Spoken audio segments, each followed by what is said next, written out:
An earthquake of magnitude 5.2 occurred in the morning on Sunday, January 1, 2023, at 9:18 a.m. local time near Calama, Provincia de El Loa, Antofagasta, Chile. As reported by the European Mediterranean Seismological Center, EMSC. According to preliminary data, the quake was located at an intermediate depth of 143 kilometers.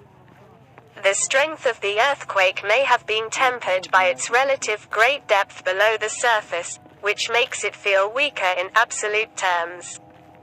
The exact magnitude, epicenter, and depth of the quake might be revised within the next few hours or minutes as seismologists review data and refine their calculations, or as other agencies issue their reports.